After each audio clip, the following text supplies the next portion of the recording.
I got a comment on my Truthergirls What the Fuck video, and it's not a standout comment, but it is a typical comment, and it has some amazing fallacies that I felt compelled to point out. This person is Glennmystical. Glennmystical. I think just the name should be a tip-off. Now, I'm not sure, Glennmystical, if you're a typical truther girl, fanatic, fanboy, conspiracy apologist. I'm going to assume that you're not, and you're not just making up excuses why this is correct and the facts aren't, or the facts somehow get shoehorned into the theories that are set. And I'm just going to go through the comment here and interject some stuff. Your argument is fine. Thank you very much for appreciating that. Except the green energy part. Oh. The green energy part is part you're taking it wrongly. I'm going to excuse the grammar.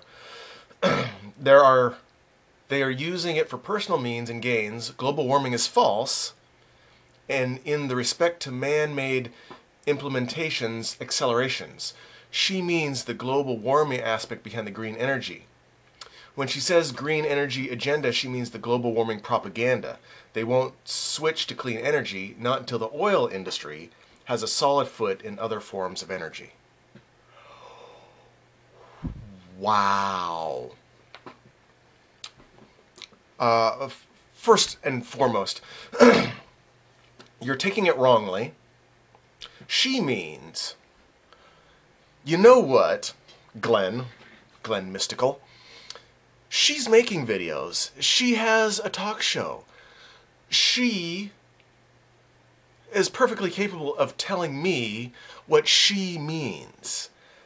I don't need anybody to interpret what she means for me. She speaks quite well for herself. So if you think you know what she means better than she does, I think you're destined for clergy. Congratulations. There are times when I have been off the mark and someone has pointed out to me where I missed it. And I went, oh, that's what they were saying. Okay, I missed that part. But that's not what you're doing. You are interpreting the words coming out of her mouth that she's explaining for me. You shouldn't do that. That makes you obviously a fanatical fanboy. At least it makes it so you appear to be a apologist for the Truther Girls. They don't need that. If it makes you feel better, that's fine. I don't need to hear it. And you can still do it, but just know that you are being an apologist. And that's a very, very weak position. Next, they're using it for personal means and gains. Yeah, they are. Yep. That makes them businessmen, capitalists, opportunists.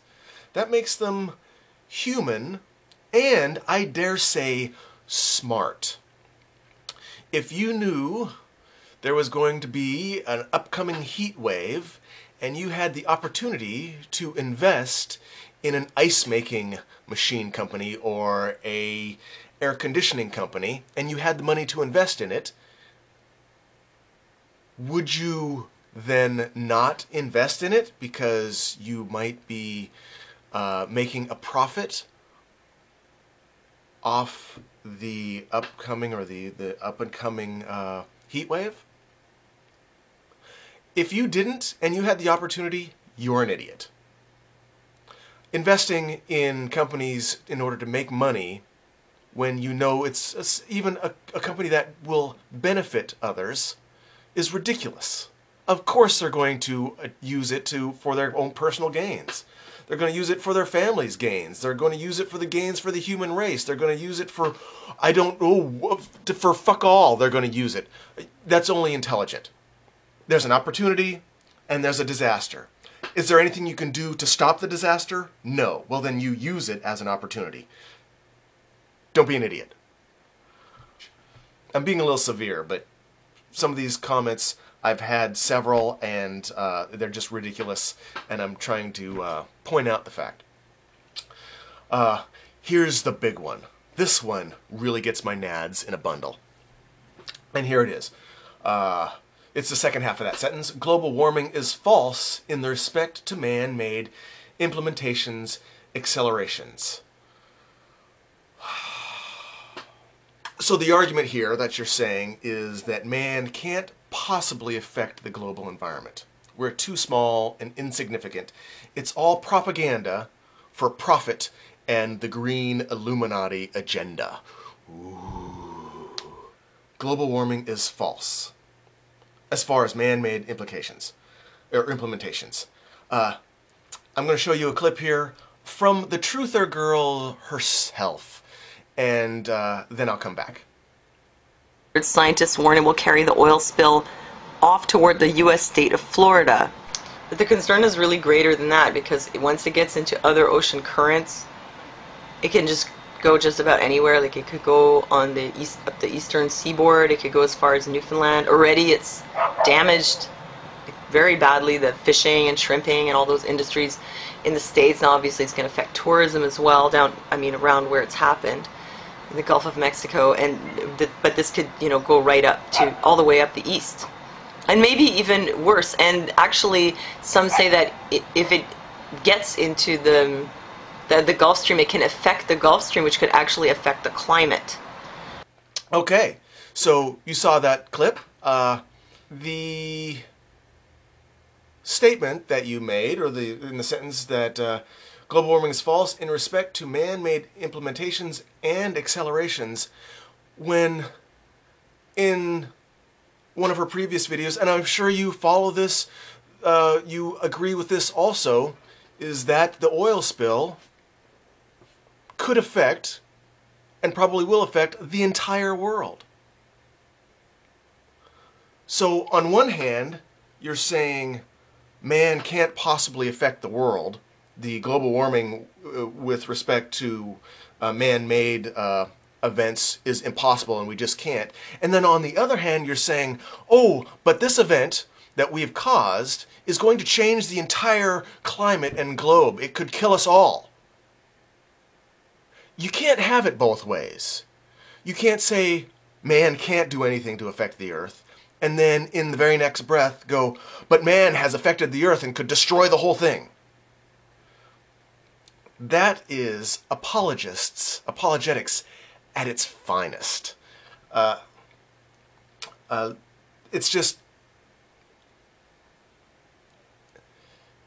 It's idiocy so staggering that I'm almost at a loss for words. Now, I appreciate conspiracy theorists. I appreciate people questioning what other big companies are doing. When a corporation or an entity has a lot of influence, they need to be watched. Conspiracy theorists are on the edge. They tend to make leaps that more conservative people do not, which is fine. I think it's fantastic. But when you contradict yourself, it makes it unbelievable, and you're doing harm to your own movement. So, a little consistency. Pick one, stick with it, and when you find it's changed, or there's evidence to support the fact that man-made accelerations and implementations do change the environment, drop that from your theory and move on.